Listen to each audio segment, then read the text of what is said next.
What are some of the characteristics of someone who chokes under pressure? Yeah, so if you're talking about a definition or characteristics of choking under pressure, we always have to have some sort of an anxiety increase. If there is no pressure or anxiety that you have and you have an increase, then there really can't be any choking under pressure, if you want to call it that. So that's the first characteristic.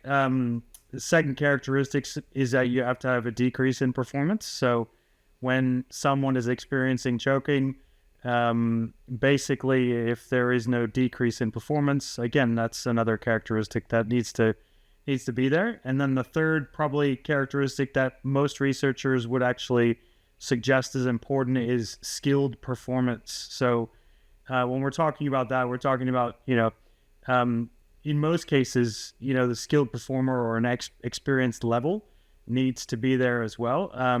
Some would argue that, less skilled performers or novices can't choke under pressure because of the variability in performance that they have from shot to shot or hit to hit or goal to goal, that sort of thing. So those are the three main characteristics probably we can talk about when we're defining the idea of choking. Is there a particular sport that lends itself probably more to choking than others? I would say there's a category of sports that lend it more so than others. When we're talking about categories of sport, what I mean by that is sports that largely have pressure, but also that are more mentally challenging, if you want to call it that. So golf, 10-pin bowling, golf, tennis can be one of those sports. Again, especially on a high pressure, and someone is serving, that serving for the match or whatever, that again, there are skill-based performances that lend itself more so to choking than, let's say, sports generally. But certainly, the mental side of things come into play when we're talking about that. For closed related skills, it's easier to identify. So closed skills meaning things that aren't changing a lot. So a tennis serve might be one of those. Golf is a good example because if nothing's moving, the ball isn't moving. So you can kind of tell whether there's a choking experience in that context. So closed skills or just those sports that have closed skills. Is there anything that differentiates choking and getting the yips? Or is that just purely sort of the I don't know, nickname that it might get? Terminology. Researchers would identify differences in the yips versus choking, and I've written a book chapter that's coming out, I think this year, that I had. We talked about the yips and choking and mental blocks and those types of things in the book chapter. So yeah, there are differences between a lot of these names of things, but if you're talking about it in the general public, you would, most people, especially in the news, they wouldn't differentiate between the yips and choking, but the yips is more of a shake. It has more tremors, it has more shakes, whereas choking, you don't necessarily have to shake. Your body doesn't have to shake that much or whatever to experience choking. But those are the sort of the main differences, but they do have similar qualities. So you said one of the first characteristics being anxiety. That anxiety, I'm assuming, is going to show up in either some form of cognitive or somatic anxiety. You're either going to feel it or you're going to think it. Is there anything to say that which is more prevalent in someone that chokes? Between those types of anxieties? Yeah, or is there maybe a larger cause of that anxiety? Or I guess I'm actually just saying, how does it show up in its in that form of choking? Is it that people tend to experience the somatic, the feeling on the body of maybe the tense of the muscles, the sweating of the palms, or is it more the cognitive, just thinking about the expectations, the worries of what ifs it doesn't happen, or how people might think of me? Yeah. I would say it depends on the person. In that context, from our research, there's a bit of both. From research generally, with that anxiety side of things, I wouldn't say that.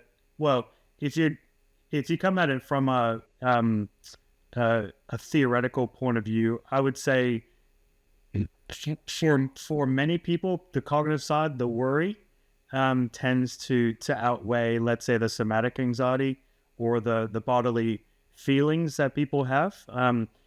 And the cognitive anxiety can be anything from, I don't want to look like a fool, to, oh my gosh, my parents are watching, or, oh my God, who's, if I miss this shot, who's gonna see it? It could be anything, from whatever you worry about. And it could be, anything from that to, something like, I'm just worried that I'm going to hit a bad shot type thing.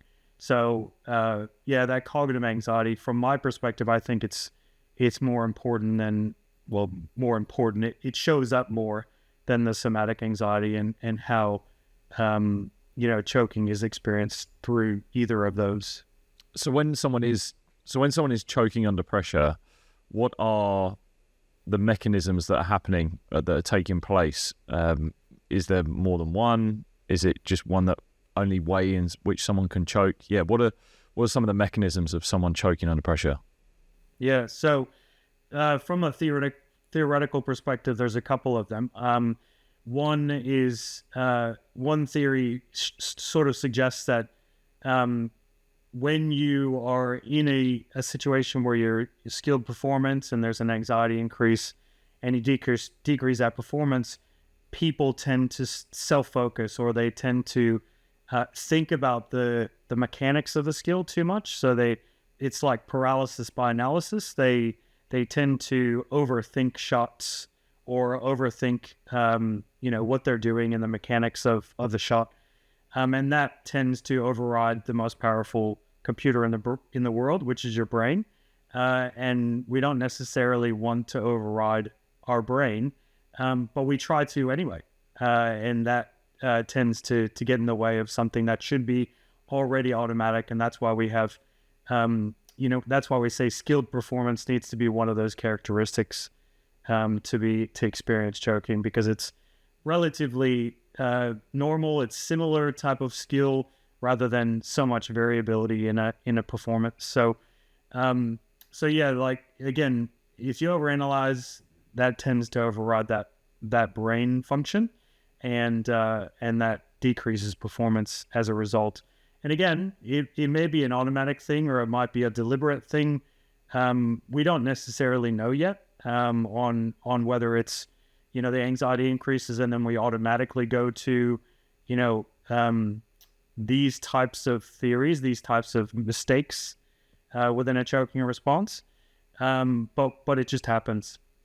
And then the second one, theoretically, it's related to distraction. So instead of concentrating on what you should be doing, in basketball free throws, for example, looking at the hoop and making sure that you're, focused on the hoop, you tend to think about other things or get distracted by other things, whether it's internal or external to the person. Internal meaning, I don't like these somatic feelings, the anxiety that's there, the feelings that I'm experiencing, or it could be, the crowd noise, or whatever it is.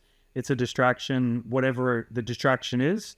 We tend to be distracted as a result of the anxiety, and that's the reason why we change the concentration from really focused on what we need to do and what actually gets the best out of us, versus not really thinking about the right things to concentrate best. Yeah, I think I have definitely felt both of those models in my professional career as well. Like, those are, I think it's hard to say which one maybe leads another, or if both can both turn up at the same time. Can you have almost both working in tandem? Yeah, I think we've found some research that indicates that some athletes do are distracted, and then that leads to potentially to overanalysis or vice versa. And I would argue, if we're talking about other theories, I proposed a theory in relation to what is called self-presentation, and that is it's impression management. You want to look good in front of other people, and therefore what you do is that looking good idea increases your anxiety more so than other things.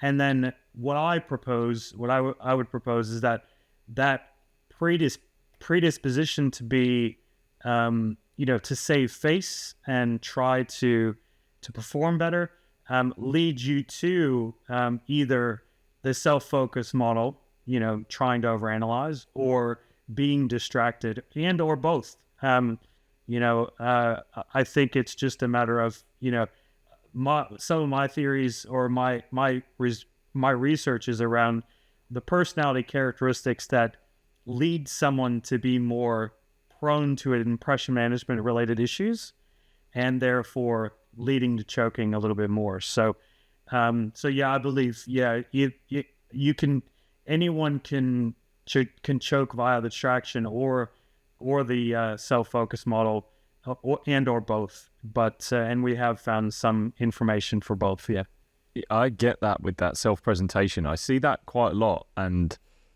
I mean, in your own work. Yeah, well, just in sport in general. I see own work, but then actually just being a captain of a sports team, of a cricket team myself, and I see especially young players going into very challenging and new and then pressurized situations, and you can tell, you can quite literally see this is how they are presenting themselves. There is this fight that they're putting up to show that they're not feeling the pressure. And I kind of get this. I kind of get the fact that you do need to put on a bit of a facade. There are professional matches where I've gone and played on TV. There are games where I've gone out in very pressurized situations, and you want to show an external version of yourself that you're absolutely fine. But I almost think in really fighting that too much, you show another version of yourself, which is, I'll just give an example, might be you become really fidgety compared to someone when is at normal state completely calm, and you're looking around and you're fixing your equipment and your eyes are moving all over the place, but your shoulders are back and down and your chest is up, and they're kind of they're not present. You can really feel that they're very not present in the moment, and they're not actually on task because they're so focused on, do I not look like I'm under pressure? Do I not look like I'm choking? Do I not look like I'm going to have a bad performance here? And they're doing everything they can to show a good version of themselves. So I see that enough to back that up, to say that is definitely going on, and then it probably leads on to two of the models, right? So it's then, which model do they then go to? Probably. Yeah, and they might be more prone. Some people might be more prone to one model versus the other. So, and the other thing I want to mention as well is, from some of the literature, or at least from working with athletes myself, I also think that there are people that feel that nervousness or think those thoughts in relation to wanting to impress others, but they excel. Now, what differentiates these two types of people, we don't necessarily know yet. There hasn't been any research that has shown one differentiating thing that actually makes people go in one pathway or the other, whether they choke or they excel or have clutch performance, as they say, as well. So, it's difficult to know even if you talk to people, before, let's say, a choking or a clutch performance experience, both categories of people might actually say, look, I want to do well in front of these people, but one might go on one pathway to experience choking, and one might actually go onto the other pathway of clutch performance. So that's the other thing to think about is I just don't know. We don't know yet, which way people will go and what is the determining factor of why people increase versus decrease. So it's just interesting there too. So we're talking a little bit about personality there and the types of personality. So is there a certain personality that lends itself to being more or less susceptible to choking? Well, there's personality types that link more to choking that we've found. So people that are more or higher in trait anxiety, so generally more anxious, they experience choking more. You could throw out other things. Most of the research shows that the higher these personality characteristics are, generally, except for one, the more likely you're to experience choking. So self-consciousness is one. Being self-conscious and having high experiences of feeling like you're being watched or conscious of others. So trait anxiety. Another one is low self-confidence, or that sort of thing. We could also talk about predispositional reinvestment, which is, again, Rich Masters talks about this. Reinvestment is the idea that you will be prone to think about your execution while you're actually performing, similar to the self-focus models. So really overanalyzing, so you're more prone to that. And then more recently, we've found that fearing, like, links to anxiety. So fear of negative evaluation, are linked to more choking experiences. Irrational beliefs, is one. Sort of having a I must perform well. So irrational belief, like I must perform well to be a good athlete type thing. Especially if you're talking about under pressure. I must do this. Those irrational beliefs might link those people to experience choking as well. So things that are linked more to the idea of impression management and what people think, those are just some of the things. And then the one that I was talking about that had a positive links more to less choking in a positive way is narcissism. So the more narcissistic you are, if you want to say, the more confidence you have in yourself, if you will, the less you're likely to choke in that context, which makes sense because there's as you increase confidence, anxiety also decreases in a general sense as well. So those are just a few. I just kind of throw out some of the research there, just to give you the heads up on sort of what it means in the context of personality types or characteristics. But from a narcissist point of view, in this idea of self-presentation being a mechanism that could invoke more choking under pressure, surely with someone who is narcissistic, they are trying to present themselves in the best possible light all the time. They're trying to show a version of themselves that maybe they don't really think they are. So is there other parts of a narcissist that maybe counteracts all of that behavior and that impact on them? Maybe is it because they want to perform and be the go-to person to perform under pressure and they thrive in that moment, that it just self-presentation kind of takes a bit of a backseat? Yeah, thanks for that research question that I can potentially answer now, because there has not been any research that has so far linked self-presentation to narcissism and also choking. So, but you're certainly right. I would say it would, I guess in a correlational sense, the more narcissistic you are, the less self-presentation related concerns you might have, so sort of negative relationship, and therefore I would expect that you'd be less prone to choking in that context as well. So it's kind of a three-way system there that you're talking about. But yeah, I would agree with you on that. That you wouldn't be as prone to choking because less self-presentation concerns that you might have. I guess the simple way to put it is, does a narcissist see the performance the most important thing, or present self-preservation of their character and who they are, which sits higher in their hierarchy of wants? Yeah, I can't answer that question. There you go. Because I don't know the research behind it. So, yeah. So, after we get done with this discussion, I'm definitely going to listen back to it and remind myself what the questions are that we're coming up with at the moment, Lewis. So, thanks very much for that. I look forward to reading that research, and feel free to put a CC at the bottom of it. But the acknowledgement. There we go. I'll acknowledge you. Yeah, I mean, look, people that have listened to the show will know that I have a massive interest in perfectionism, and that's mainly because I'm a recovering perfectionist. I don't, after personality tests, I don't really score massively high on narcissism, although I do believe that any professional athlete or former professional athlete does have some form of narcissism, because the ego kind of has to be there in order to get to a high level sport.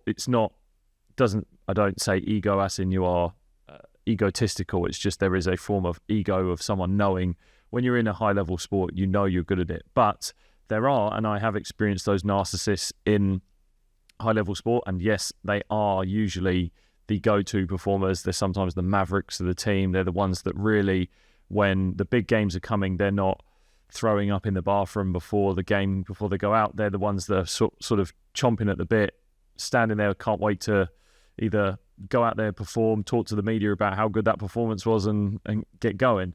But is there anything linked with perfectionists and how perfectionism might impact someone choking under pressure? Yeah, definitely. There's some research, especially qualitative research, that indicates that perfectionism does link to choking experiences.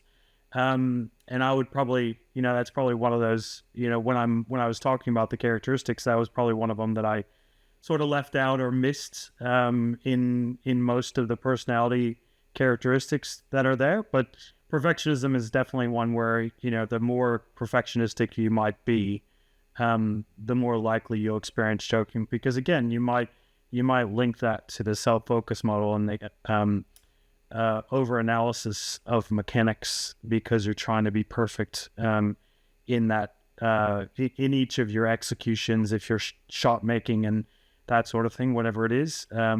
You're just trying to be too perfect in that context. So yeah, perfectionism is another one of those that is loosely, I say loosely only because most of it is qualitative at the moment, loosely tied to the choking experiences that some athletes have. I'd be really interested to see, even if a perfectionist did perform under pressure, whether they would sort of hold themselves to an unrealistic standard and say that wasn't good enough, and then create a almost higher propensity to choking in the next experience. Because like, if I don't match that experience and it's not perfect and at that level, then it's not, and that might increase the anxiety, might increase the chances of the next performance choking. Yeah, absolutely. And then if you take, if you combine some of these characteristics, if you take perfectionism and someone with high perfectionism and high irrational beliefs, you go, oh, well, the person, might perform initially well under pressure, and then go, well, that wasn't perfect. And then, like you said, create some more anxiety and go, I must be an exceptional athlete on this next, possible performance under pressure, and then experience that choking as a result, because they absolutely need to be perfect on this next one, because they must perform well under pressure. So if you come on those two things together, and if you have someone who's high on these things, on these characteristics, then certainly, there's room for some error and more choking experiences if people are combining these characteristics together and going, well, I need to be perfect. Need being, I must be, that irrational belief. I need to be perfect on this performance under pressure situation, and that, I would imagine, that would create a lot more anxiety, which then would create the possible performance decrease if all of those come together in a perfect storm. Yeah, I think something that comes to mind is recently Rory McIlroy's performance in the US Open. Now, I've spoken about this before in another video, but also saying there's no way of knowing what is actually going on with an athlete, especially someone as high profile as them. You kind of have to be in the camp. You actually have to almost be that person themselves to really know, because maybe even the people in the camp don't know. But for people who don't follow golf, Rory McIlroy was leading the US Open with 5 holes to go, and then bogeyed 2 holes, came level with Bryson DeChambeau actually hitting an unbelievable shot to get himself a few feet from the hole on the 18th and winning it. And Rory McIlroy had missed 2 fairly simple putts. I think the stat was that he had 496 3-foot putts in his career, and those were that was the first one he missed in 400, or the first 2 that he'd missed in 496 attempts. So, but it was incredible pressure. He was coming into literally leading a major for the first time, with a chance of winning for the first time in 10 years, and a huge amount of pressure on him, expectation. And he has had experiences like this before, where he has had leads and he's sort of let them slide, potentially what people would brand as choking under pressure. What was your take on what happened with Rory McIlroy?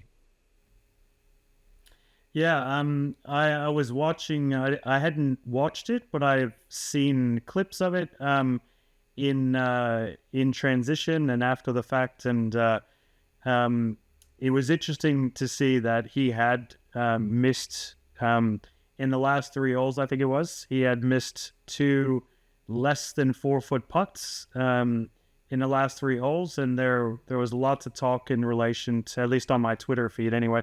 There was lots of talk on whether there was choking experienced, and given his record with the number of putts he's made, as you said, 496, from within 3 foot, I think it was within 3 foot.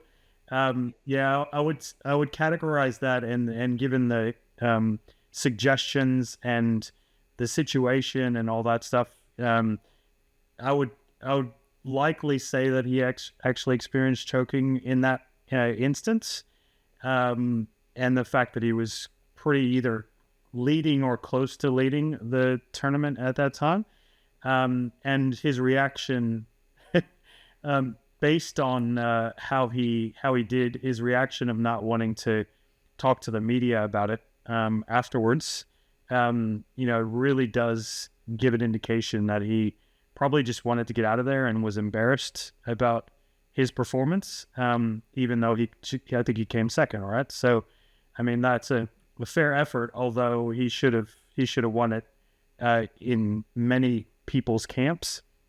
So I would say that was I wouldn't say it's a classic choke like a Greg Norman or a Gene Van de Velde 1999 British Open, where Gene Van de Velde lost 3 shots, lost the tournament on the 18th hole because he just went everywhere. But that you could certainly say that was pretty close, if not serious choke in that context.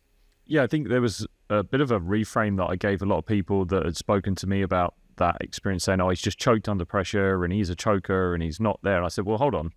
Actually, look at his last performances in majors. He's on an upward trend. He's come second. And he said even going into the tournament that he was feeling good. He's had the best chance he's had to getting into it. So the argument is that, yeah, he was telling the truth, that he has never had a better chance to do it. But that doesn't give anyone a God-given right to actually take the trophy, because there are however many competitors on that field trying to take it from you as well. Bryson DeChambeau played incredible golf, pretty much earned the right to take that trophy home. But I think if you were to zoom out and look at the trend of performances in majors, it's on the right track. And so it should be a case of how exciting is it with a Rory McIlroy in this form going into the next major and the one after that. And maybe we've got him back. Maybe this is the Kickstarter to a run of major dominance. We don't know, but people will always throw that negative slant onto it. And I'm interested to ask you more around, do you think it's easy for someone after experiencing choking to then start to identify with themselves as being someone who chokes? That's a great question. I'll answer that by saying, look, let's go back to Rory for a minute and say, look, even in 2011, he experienced choking in one tournament, and 2 months later, he came back and won a different major. So he has the ability to learn from his mistakes and make the experience quite constructive, and really understand what he needs to do to actually get back to the top of his game. In relation to identifying as a choker, I would say yes, there are people. If we're doing some research at the moment that asks the question around how many times have you experienced choking in the last month or last 3 months or the last year. And then we ask the question, do you identify as a chronic choker, a person that just cannot perform well under pressure? We don't have those results yet, but we're asking those questions to see, how that leads to someone experiencing mental health issues or mental health experiences, or I should say mental ill health experiences in that respect. So what I would say in that context is, if you experience choking once or twice, then it gets in your head, yes, and you potentially might, identify as a choker, which is probably a bad thing for most people.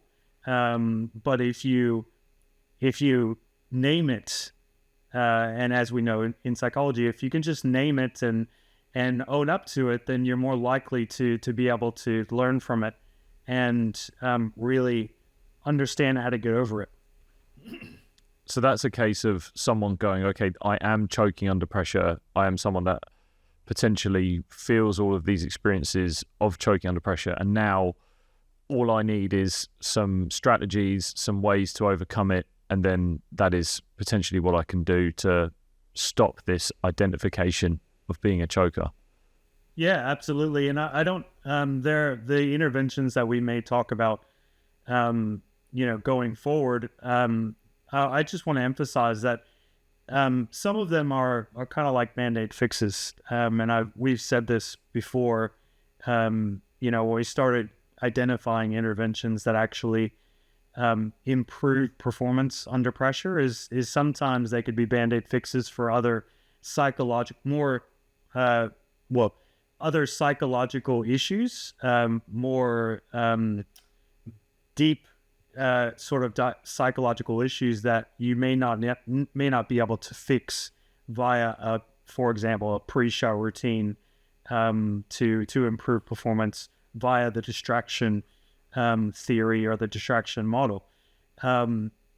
So I do want to emphasize that point. That is, at least from my view, some of these interventions may not necessarily, they might work in a lab setting, but when you get out to the real world, it'll still be interesting to see if these real world, or if these interventions actually work in a real world setting where you're you're playing for a major golf tournament and there's more pressure, 10 times more pressure than there would be in a research lab where you might win $10, type thing. So, it is interesting how that's going to play out.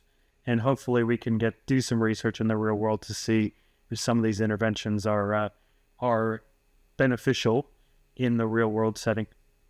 You mentioned there being a sense of embarrassment of someone that might choke under pressure, and then potentially some of the mental ill health that might come from it after. Is that then potentially a indicator that there might be a chance that choking under pressure is more prevalent than we think, that people may not actually own up to choking under pressure because maybe they're trying to protect their identity, they're trying to check their personality, but also it's an embarrassing thing. And so they're not willing to accept it, embrace it, and own up to it, which then, like you said, leads to, if you don't own it, you can't really do anything about it. So yeah, is there a chance that choking under pressure is more prevalent than we think due to the fact that people might find it embarrassing? Yeah, I'm going to I'm going to answer that question by saying, look, some of our research has found that 77% of athletes who were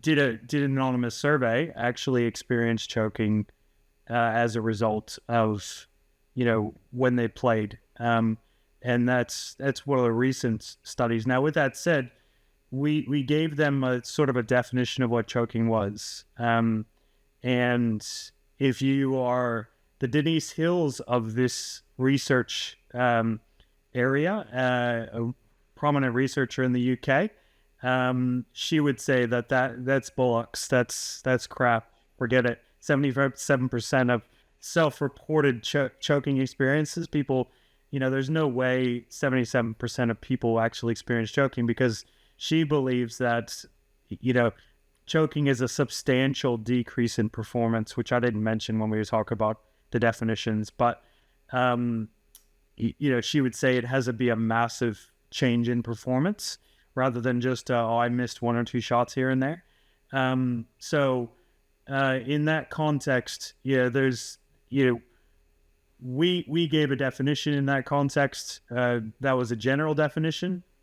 And that's what people anonymously told us, that about 77% of these people actually experienced choking I think it was at least once in the last year. So I guess in that context, you can understand that in a 12-month time period, if people are actively playing sport, they would have had at least one incident of a choking experience where anxiety sort of increased and they decreased performance in that context. But like I said, if you talk to Denise Hills in the world, then she would probably say, no, it's below 50% at least. It's probably like 25% or something like that, because choking is different to just a normal decrease in performance.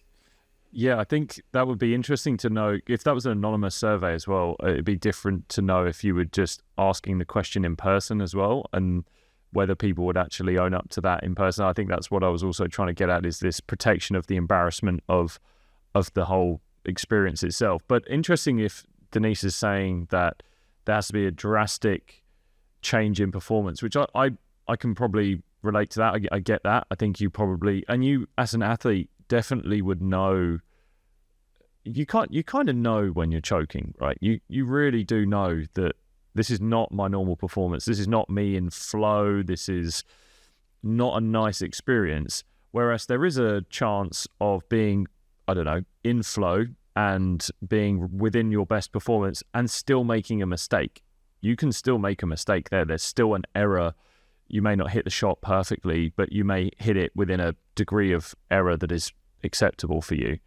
And I guess there's no loss of control. Like, that's what Denise Hill would say. She would say, there's just a loss of control. There's no control at all in anything that you're doing if you're experiencing choking. I can't think of ways to perform to get me better in that instance. That's what she would suggest. And that is, in a way I understand where she's coming from, because choking is a little bit more than what you just said, like it's just a mistake or two. And I probably would agree with that. But there needs to be research that looks at that a little bit more if we're going to really focus on that as a massive decrease in performance. Yeah, well, if I take that example I'm talking about of making small errors here and there in a performance, but if you are making a lot of them, that is a massive decrease in performance, given that you're making a lot of small mistakes. Yes. Like a lot of small mistakes that you wouldn't normally make. Yeah, they all add up, right? There were a lot of small mistakes add up to a lot of mistakes or a lot of drop in performance. So it's not even, it may not even be the degree at which you choke. It could just be the amount of you could almost have micro choking, that you are just making these constant errors, and that is a huge drop of performance. And I actually, just thinking of that anecdotally in sports, that cricket's a really good example for choking, because both bowling and batting they're open close skills essentially. You are performing movements repetitively. Batting, a bit more open because you are reacting to the ball that's coming to you, but bowling for sure, it is a movement that is just repetitive. You're technically bowling the ball in relatively more often than not the same area.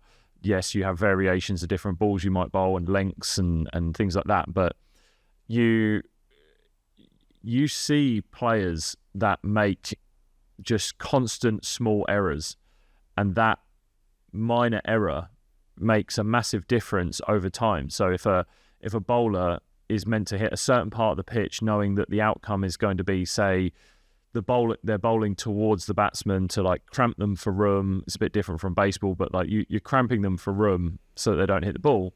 It's all right. Use all the terms. I know I'm American, but I've been Australia for long enough. I know cricket a little bit. I did think of that. I was like, he's in Australia. It's a religion out there. So what am I talking about?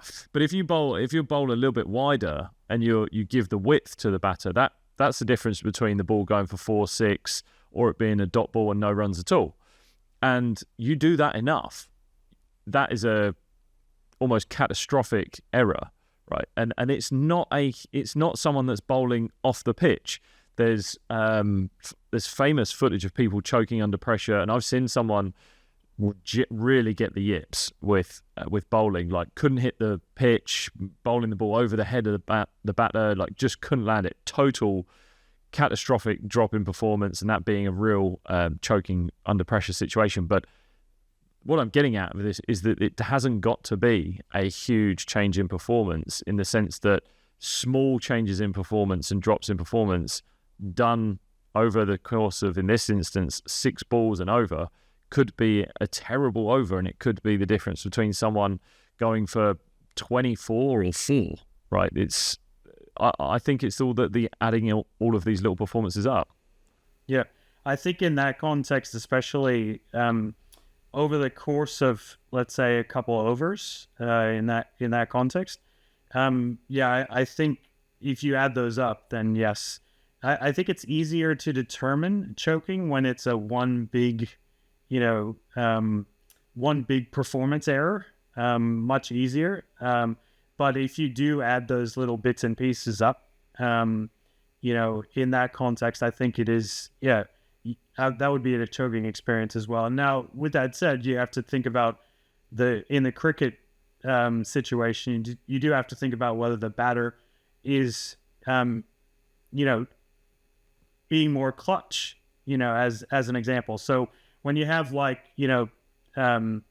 sports like tennis where there's 2 people involved, or cricket where there's 2 peoples, but teams, obviously, 2 people, batter and a bowler, involved, then we also have to think about the other person as well. Are they stepping up, in that context? So that's what's more difficult when we talk about trying to define whether choking has occurred. If we have 2 people involved, or if we have, one person and a team, or a team, 2 teams involved, it's a little bit more difficult to determine if, there's choking actually was involved in that context. But you're absolutely right. Small changes in performance, or small decreases in performance that add up, I would still say that is a choking experience as well over the course of a certain amount of time. Certainly that could be one of the choking experiences as well. Yeah, definitely.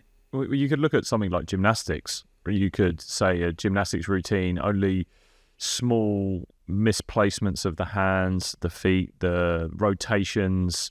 It hasn't got to be a falling flat on your face experience. It's just, it's obviously judged on its alignment. It's judged on its kind of, in invert commas, perfection.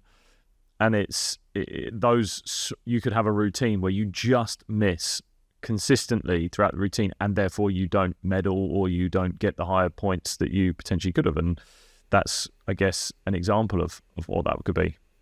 Yeah, definitely. And what I would say there is that, if someone was in a practice situation, as a gymnast, if they were in a practice situation and they were being judged in that context, what would they normally get? What score would they normally get, or how would they normally perform that routine? If they could do that routine pretty accurately, and if they were being judged, out of 10, if they could get a 9.5 almost every time, but then this time and they're feeling anxious, they get a 9 or lower.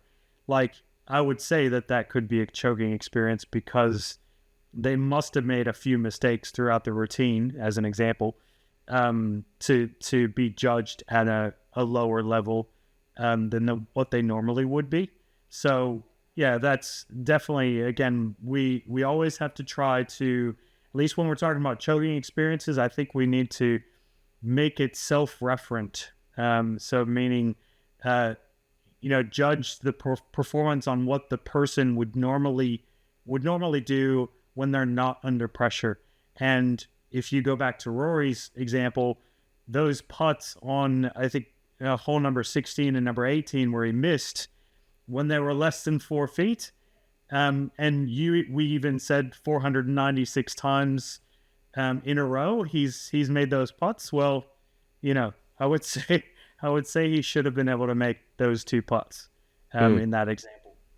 I mean, there's golfers that came out and said they were incredibly difficult putts. I think John Rahm said the one on 18, if he was quite literally the wrong side of the hole. Whereas if you look at the putt that Bryson DeChambeau had on the same hole to win it, he was the other side of the hole hitting uphill, I think. But John Rahm was saying if he misses that to an inch to the right, the left of the hole, sorry, it's off the green. Just the difficulty of it. So it's hard to, again, it's really hard to say and contextually very tough to know. But yeah, you would say just on the basis of it that it is a miss in performance. But I guess from a coach's perspective, if you've got an athlete that you see is making mistakes, it must be easy to just say, oh, they're just making errors, right? They're just making errors and they're learning and they're developing and they're trying to find their feet. But actually then to, at some stage, risk labeling it by saying this is them choking, they've then going back to accepting it, being able to do something about it. That's where they then have probably got to start asking, okay, what can we do about it? Is this mistake, are these mistakes that are happening, is it an error in the learning and the development experience, or is this genuinely something that is a performance anxiety based outcome?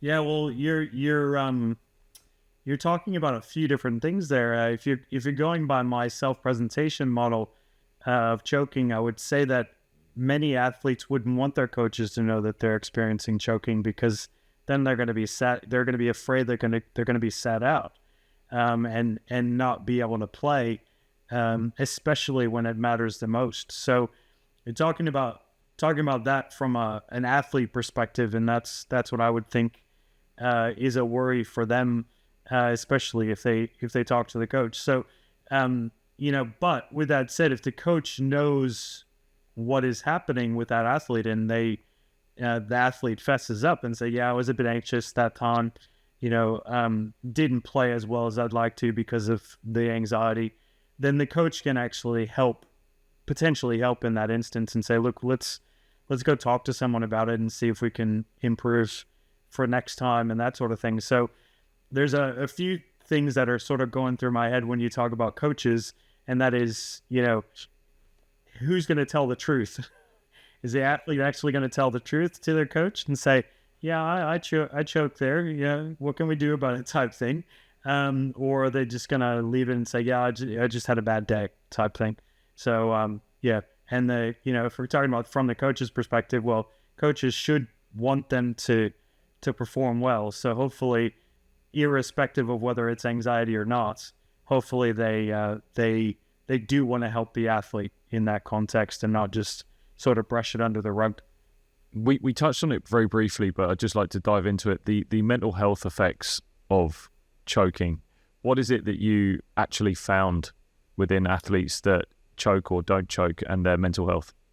Yeah, so interesting results that just came out this year in the context of choking consequences, and that is 7.1% of athletes. I'm just going to hit you hard on this one. 7.1 of athletes that were anonymously surveyed actually had suicidal thoughts. And we split those into low performance athletes and high performance athletes. And 10% of those athletes that are high performance athletes were the ones that had suicidal thoughts in that context. And we asked a few other questions in relation to whether people miss training or games as a result of choking, which almost 25% suggested they had. People quitting because they experienced choking. Again, overall, 13% of athletes actually quit sport. And this was when these athletes were both retired and current athletes. So these were some people that actually had already retired or stopped playing.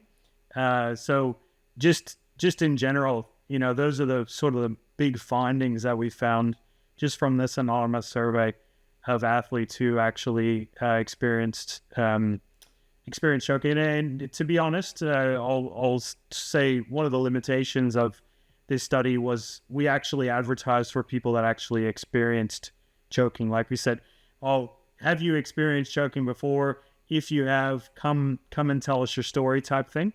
And these are the stories that we're getting from people that had, possibly experienced choking. And that's, Denise Hill would say, well, the reason why, the percentages of chokers were so high was because you asked people who choked to come and do your survey, So fair enough. That's understandable. Yeah, it's a fair point, but I also would say you need to know what the experience is of someone that's choking out. If you're studying the mental health of a choker, you need to have a choker in front of you, right? You need to have someone who has done it. There's no point. It's kind of, I would guess, it's not. I know it could be seen as diluting the data, but I know you don't want to be looking for things. You just don't want to be looking for the answers that you want, essentially. So, but in this case, you do need a sample of people that have done the thing that you're asking them about. There's no point asking someone about the mental health of choking if it's someone who's never choked before or doesn't believe they've choked before. Yeah, I agree.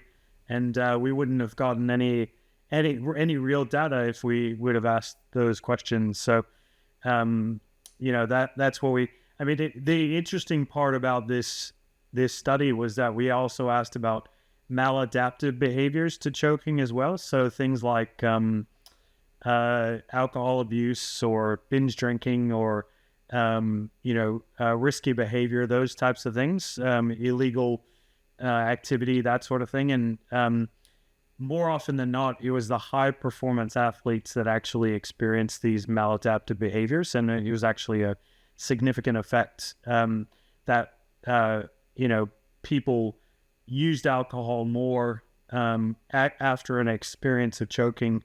If there were high performance athletes, they used alcohol more.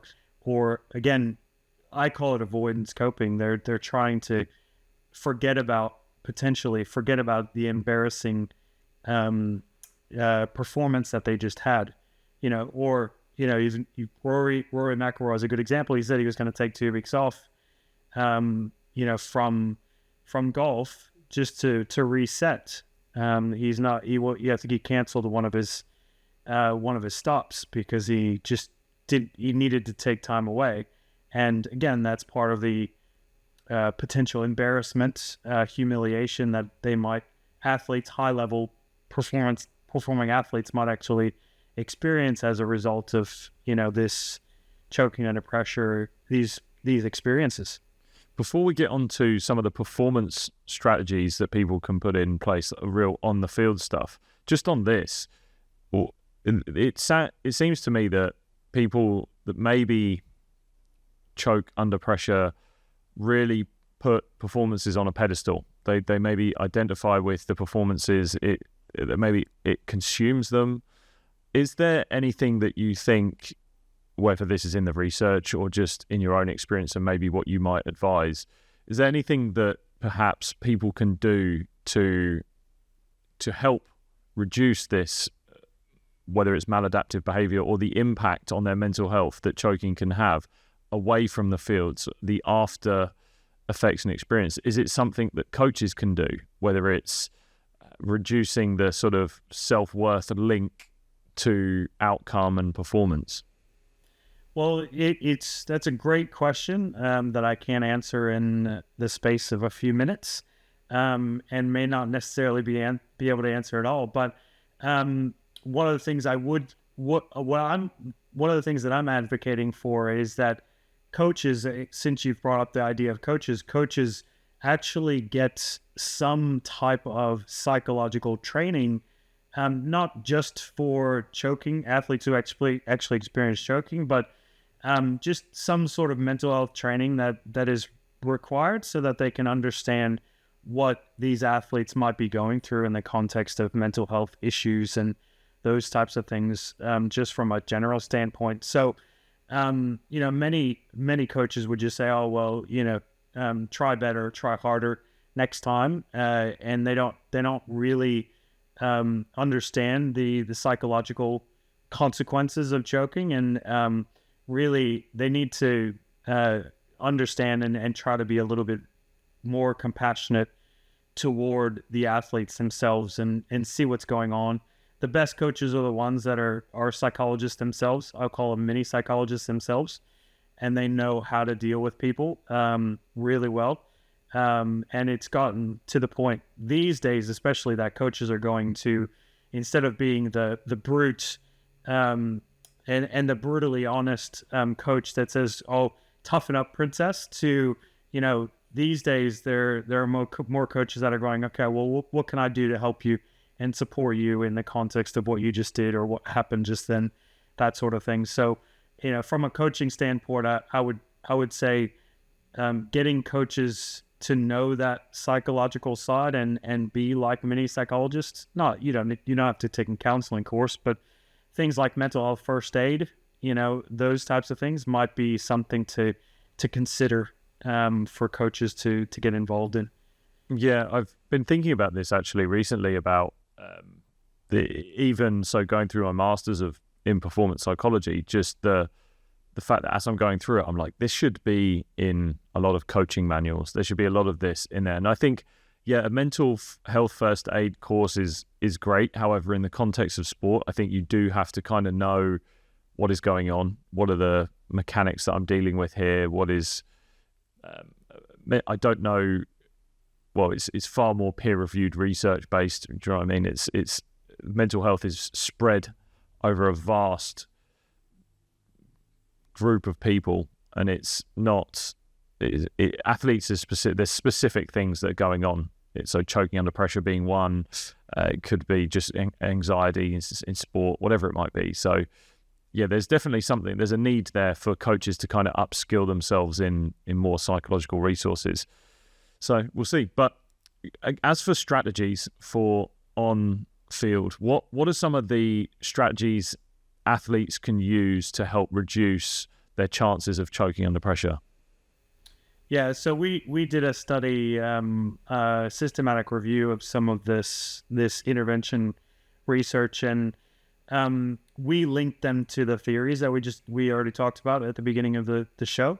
So I'll start off by saying, look, the distraction model, in the context of the distraction model, where you're distracted by external or internal cues, one of the only interventions that we use to improve performance when someone is performing badly as a result of distraction is a pre-performance routine or a pre-show routine. So individuals in golf, if you're getting ready to hit a shot or hit a putt, making sure that you do a routine each time. Now, in my view, it needs to be a non-automatic routine. So you're actually thinking about the performance itself or thinking about the routine itself. At the moment, I'm doing some research in 10-pin bowling, and we're actually doing eye tracking research, and 100% of the people do not watch their fingers and their thumb being put in the ball, 100% via eye tracking. And to me, that says that their routine that they're doing, if it's a consistent routine, to me that says that it's an automatic routine. And when you have an automatic routine, that leaves yourself or leaves your cognitions open to thoughts about anxiety and issues around self-presentation and those types of things. And again, the routine, as long as you are going through and doing that shopping list of each of the elements of the routine, then you're being distracted by the routine instead of the anxiety itself. So it's really important in a pre-performance routine to make sure that it's a non-automatic routine, or at least change it up a bit. Make yourself think about the elements of the routine and the steps of the routine before you actually execute the shot. Does that make sense? Yeah, just on that, I think there's a very interesting point you make. So I think in cricket, for example, I'm very particular in how I hold the ball and the seam on the ball, to the point where, on a cricket ball, actually on the seam, there are 6 stitches. So I know that my middle finger has to be on what I number stitch 1, and then my index finger is on stitch 6. And I know that when I'm picking any cricket ball up, that I've got that feel of it. But when I'm bowling the ball, I instinctively will just put the ball in my hand, adjust, and I can feel it. So it's a feel. But I'm not, look, my eyes are definitely, I think if you did eye tracking on me, I wouldn't be looking at the seam. I wouldn't be going 1 and 6. And then sort of leading on to it, so that gives me confidence that I've got full control of the ball. But then leading from there, if we think about choking under pressure, if I was to be really cautious of that and be really overthink and really looking at it, then I think it then comes to perspective. Is, am I putting that ball in my hand thinking, if I haven't got this right, then this ball that I'm about to bowl will be no good? Or the perspective of, I've put this ball in my hand and now I'm locked in and now I'm going to perform well. And there's a completely different mentality going into that performance. So because as you were talking through that, I thought, okay, well, if someone is then looking at every part of their pre-performance routine, are they then susceptible to shifting into a self-focused model of choking? Yeah. Potentially, I would agree with you in the context of the over-analysis part of things, especially. But what I would suggest is, when anxiety happens, you tend to forget things, and if you have an automatic routine, you'll be fine to focus on that routine itself, or you might be doing that routine, but again, if it's if it's non-automatic in some way, then your attention is on the steps of a routine at least. And that allows you to focus on that and really attend to what you're supposed to be doing before you actually execute the shot. Now, with that said, you mentioned something about feel the ball, that sort of thing. If your attention is still on the feel of the ball, that's absolutely okay, because that distracts you from the anxiety that you're experiencing itself. So you don't necessarily have to be perfect with it, but if you know it feels right, then you're focused on the feel of the ball rather than the anxiety that you're experiencing. So again, doing the routine like that is absolutely fine, as long as your attention is on those different elements of the routine in that context. So, and not the anxiety itself. Have you ever come across Dave Aldred before? No. So Dave wrote a book called The Pressure Principle. Dave has worked with, he was Johnny Wilkinson's kicking coach, and he was also Rob Andrews' kicking coach. Now, Rob was, I think, episode 2 of the podcast. But Rob, both of them, and I've had the fortune of working with Dave before. I was actually a part of what he then put into his book. It's called The Pressure Principle. It's a brilliant book. He really he talks about what we're talking about now, is these pre-performance routines. And Johnny Wilkinson had a very famous pre-performance routine. He pretty much ran us through what it was and how he got there, and sort of you can see when he's kicking World Cup final conversions, him going through those steps. But within it, he talks, and Rob talks about this in his episode, where when you are breaking down these parts of your pre-performance routine, it's almost like what you're saying about them that really matters as well, in the sense that Rob said, when I kicked a goal in a semi-final against South Africa in the World Cup, and it was a drop goal, he knew that if I hit the ball on that part of the ball with this knuckle of my lace on my shoe, I know, give or take wind, it's going in. And it's the way in which he was talking about it, which was, it's a confident, I know this works. And that's where training became really important, to practice it in training, that he just did it over and over again. And Johnny Wilkinson is very famous for his repetitive training and his ability to train over and over again. But that kind of gave him, and it's hard to say, I haven't spoken to Johnny Wilkinson at all about this, but there's a confidence in knowing if I literally do these things, the result is going to go my way. And that was what Rob said. And the way he said it, he said, I just know if I do this, the result is going to be, give or take wind, it's going through the posts, rather than, oh, I hope if I get this right, if I'm chances are that if I do get it right, it's maybe going to go in. I'm not sure, but it was like, no, this is confidence in it. And then it was just full steam ahead into that routine. Yeah, and I would agree with you on that. There are some people that, and it would be interesting to know, if that routine is automatic, generally, and that's what he does every time. If his attention is totally on that routine, or whether his mind wanders to some of the anxiety that's there as well, and he gets distracted by the anxiety a little bit. So, and that's what we don't necessarily know. We haven't really measured in the context of pre-performance routines and performance under pressure and those types of things. We haven't really measured the anxiety, or I should say, haven't measured the attention part of what happens when anxiety increases, and whether that attention changes when anxiety is heightened. So again, in the lab setting anyway, just in general. So it'd be interesting to see what happens, and whether routines are focused on more when anxiety is there or not. Yeah. What were the sort of components of a pre-performance routine? Were there any that are really effective? Are there any that, or is it just a bit of a smorgasbord of whatever works for the individual?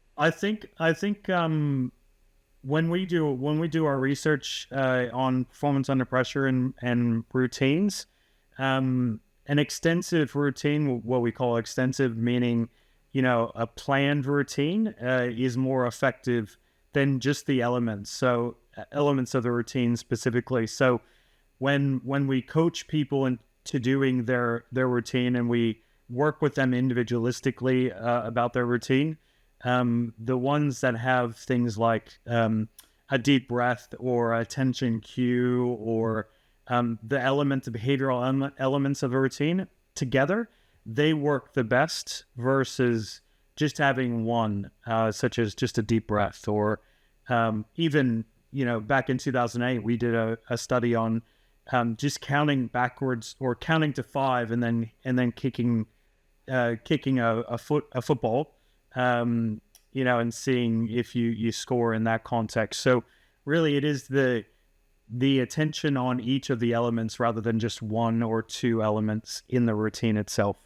But it is really individualistic. It works best when it's individualistic in that context. And I don't know if you've measured this or asked the question, but was there a time frame of someone implementing, say, a pre-performance routine from having choked and felt anxiety on performance to then implementing a pre-performance routine and then having an uptick in performance? Have you measured that at all? Seen how long it potentially takes for a pre-performance routine to actually start to have an effect? Not specifically like that, but the studies that look at routines generally, they just have like a high pressure sort of baseline where, you don't have a routine, and then you give people a routine in a high pressure situation, or tell them a little bit about, organize a routine with them. And then they use that routine during the high pressure. And that's what we look at in a study specifically. And it's almost immediate that it actually helps from that point of view, as long as a 15-minute pre-performance routine training session is implemented. That's kind of what we have done, is just 15 or 20 minutes here. This is a routine. What do you think? Let's let's change it around a bit. Let's see how you go, and kind of go from there. So that's really all we have at the moment with some of the routines. And then there's other people that do a little bit more longitudinal stuff, and they find that it's effective as well, but may not necessarily be effective long term. So usually it's almost immediate, and then it kind of like a dose response, it kind of fades out a little bit with the effectiveness later on. Yeah, I think it's one of the biggest things I see whenever I have a young athlete that I'm put in front of, and the amount of, I even say adults, that whether they're professional or amateur, that don't really know how they're doing what they're doing. And there's good and bad things about that. I think in sometimes not having that over awareness of what you're doing, you don't fall into a trap of overthinking and getting distracted, but then actually not knowing the way in which you do it. And I'd probably say a pre-performance routine could be sort of wrapped in the word process. And you hear people talking about their process, and that could be it. That could be what we talk about here.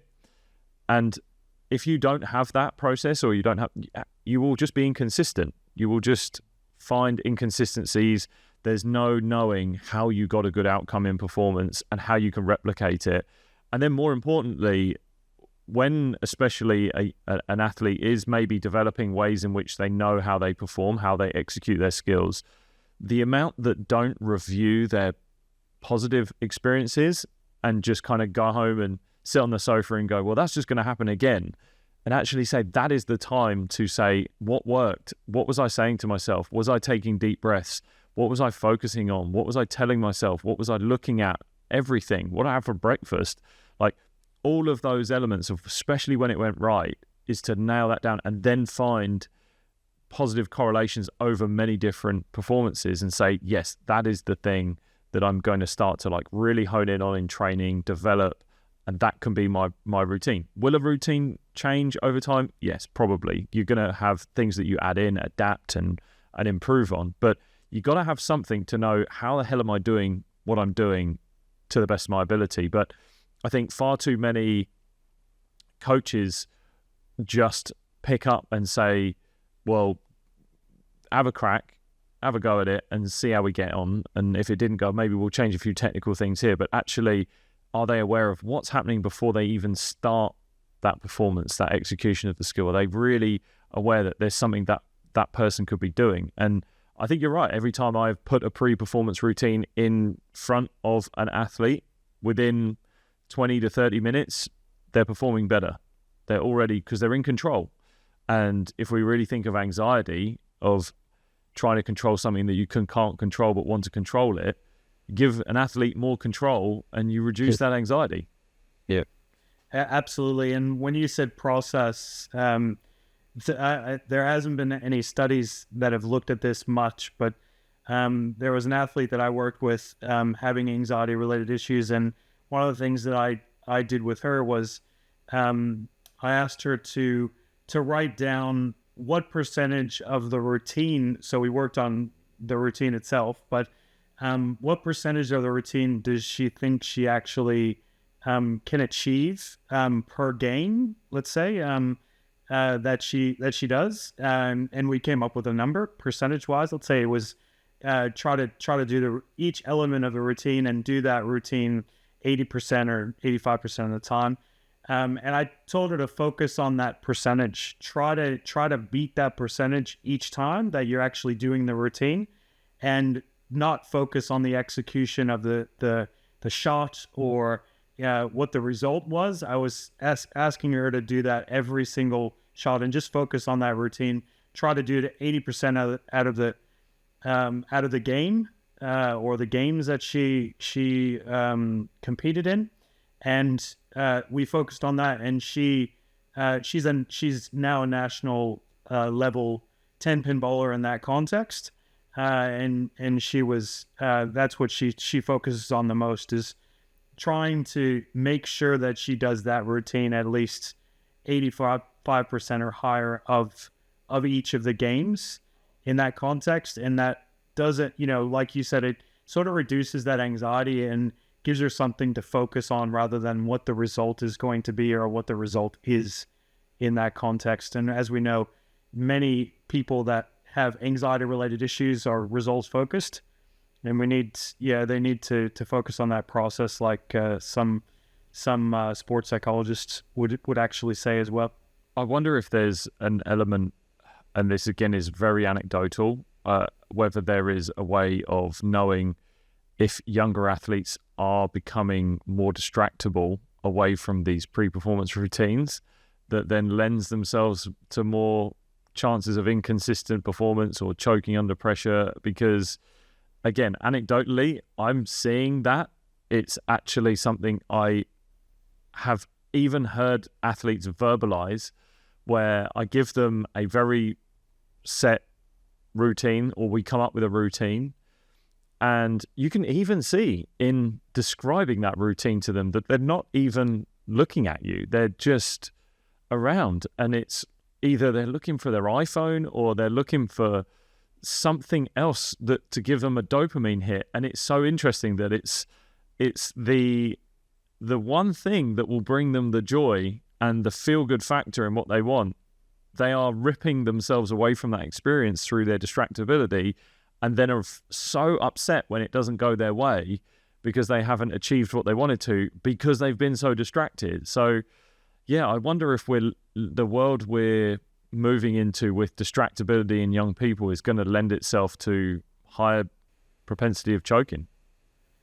Yeah, that's a good question, and it's one that I can't answer at the moment.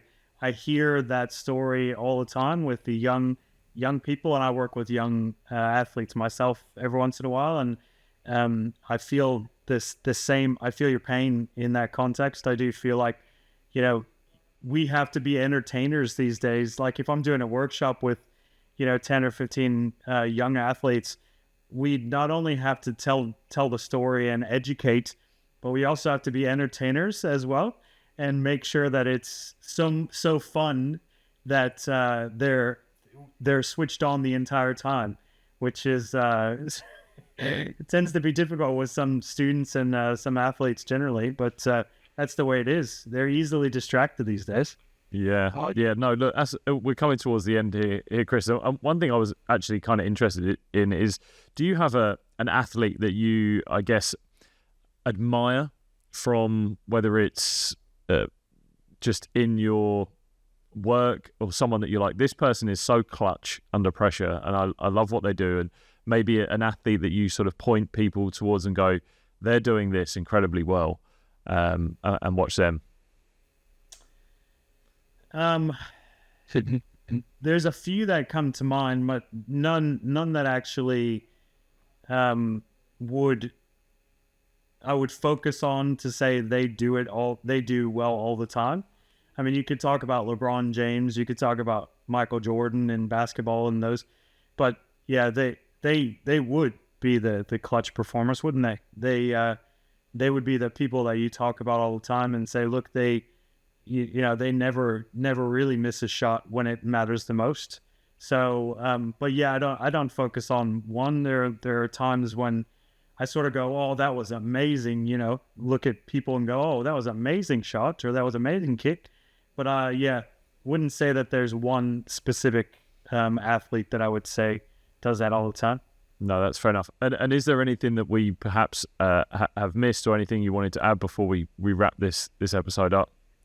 Yeah, I know we weren't able to touch on the interventions as much, but I'll just plug some of the research that we do. If you do a Google search of choking interventions, you probably will come across the Groppel and Mesagno choking interventions study that we did in 2019. So have a read of that, and that talks about interventions like left-handed ball squeezing and other related interventions like relaxation techniques and things like that. So feel free to just talk about that really briefly if you want, just to talk about what some of those interventions were. Yeah, so a couple of them in relation to the this links to the self-focus model, these ones right here. I'll just talk about them briefly and just say, look, the left-handed squeezing one is stress ball. Squeeze a stress ball for 30 seconds in your left hand, and then execute a shot under pressure. And it links to brain functioning without going into too much detail. If you squeeze it in your left hand, it activates the right side of your brain, potentially. That's the even idea. if you're left-handed. Yeah, I'll say one thing, and that is right-handers were only used in most of the studies in the context of that because of that very reason. So, yeah, it may or may not work with left-handers, but the research is mainly on right-handed players. So just, again, what that does is it's said to reduce the amount of analytical thought that you have in a sporting context, and that's why it's supposed to work. Whether athletes buy into it or not, that's one of the things that you have to convince them of, because they would rather use a pre-shot routine than squeeze something in their left hand and see what happens type thing. So you have to convince them on that one in that context. Other things like quiet eye training, focusing on a target. And again, in most contexts, focusing on a target is very beneficial. Again, that might be a way to improve performance, making sure that you focus on a target and you kind of measure what people are looking at in that context. Really trying to get them to stay focused on a target and doing well with that. So those are just a couple of the sort of interventions that we use in that context.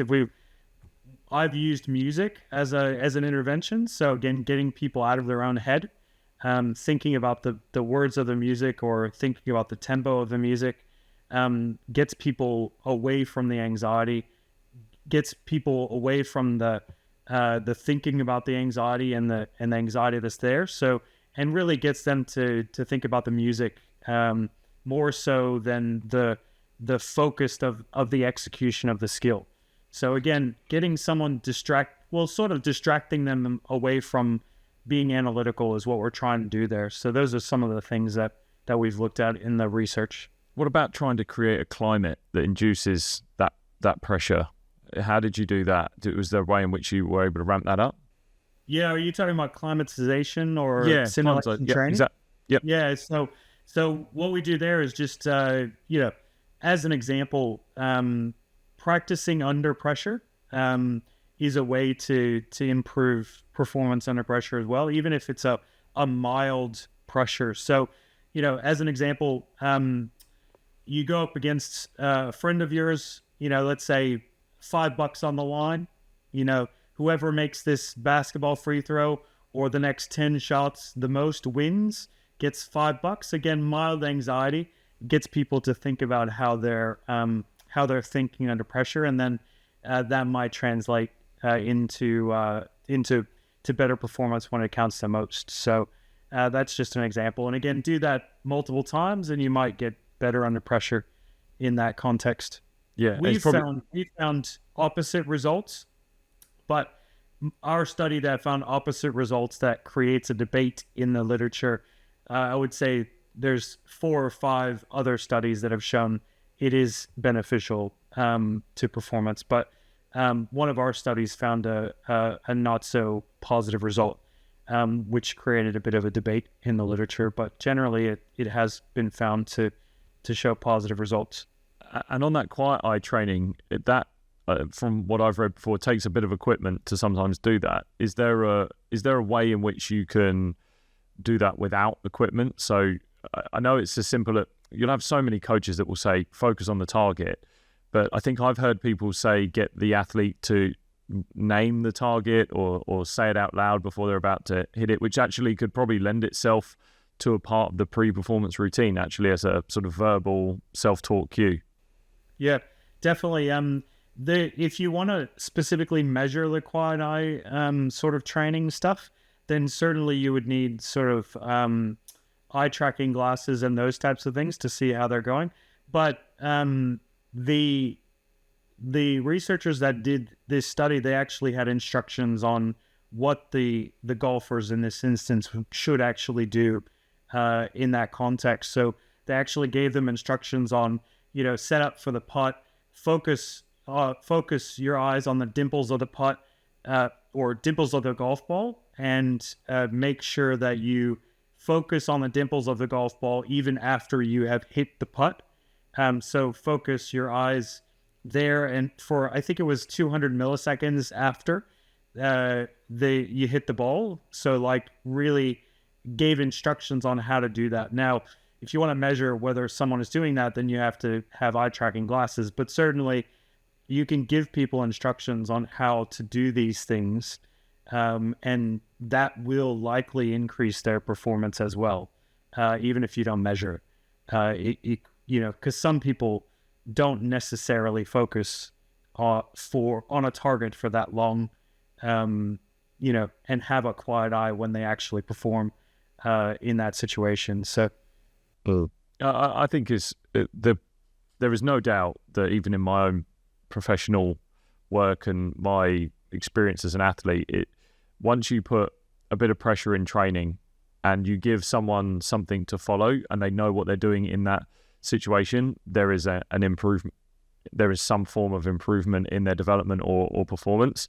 The opposite can be true as well, is if you put people under pressure and they don't know what they're doing, you can actually just re-emphasize something they've already knew. Like, I'm going to choke under pressure, you make the experience worse. So it's very much worthwhile from the athlete's perspective or coach, whichever's taking this on board, is that, are you going into a pressurized situation and do you have something that you are practicing whilst you're going under pressure? Or are you just going under pressure, kind of flying blind for that session and not really knowing how you're going to deal with that whole entire situation? Yeah, preparation is the key, isn't it? Making sure you have a plan on what you're going to do when you get into that situation. It's definitely one thing to consider when you're actually, going into the pressure situation, definitely. Chris, I could talk to you for a long, long time about this. I think there's almost scratched the surface, but we've gone into some really good detail and some amazing things that not only people will probably learn about, but will be able to take with them. So what is on the horizon for you at the moment? What research are you doing that you're really excited about and people can look out for? Yeah, so we're doing some research into eye tracking related stuff. So linking anxiety to eye tracking, but also going into the mental health space and choking space is really something I'm passionate about, and really want to see what happens in the context of these. So there's some research I'm doing at the moment with choking and shame and choking and self-compassion. So hopefully my honors students that are doing those projects this year will take some good suggestions from me, and hopefully those projects will actually move forward, and they'll do well with those as well. And we might have planted some performing under pressure, choking, and narcissism questions to be thrown your way as well. So we might have to look out for that. Definitely going to listen back and remember what we talked about today. Where's the best place for people to follow you, to get in touch if they want to just see what you're up to? Yep. I'm on Twitter, or X as they say now. It's at Mesagno for the Twitter handle. I think that's what it is. You can contact me at Victoria University. You can find me on the website. What I wanted to say, Lewis, though, was I have had a look at some of the amazing guests that you have had on your program, and I do want to say I really appreciate you actually having me on with such an esteemed amount of guests that you've had on so far. I really want to say thank you for inviting me onto your Raising Your Game podcast. It's been a pleasure, mate. I think I came across your research through my studies, and I use this podcast as purely a bit of a selfish thing myself, in the sense that I get the chance to be able to reach out to people like you, and again, some of the amazing guests that I've had on as well. But I see it as a great opportunity. There's nothing, you can read a paper, but I don't think you can actually dive into it and where it's come from and understand the people behind it have written it and have been there on the ground. And I'm just very happy to be able to do it. And I was really excited to get you on. So thank you so much for coming on. No worries. Thank you. If you've enjoyed that episode with Chris, then we've put together some of our favorite episodes for you to get started with right now. All you got to do is click right here. Go on. Go.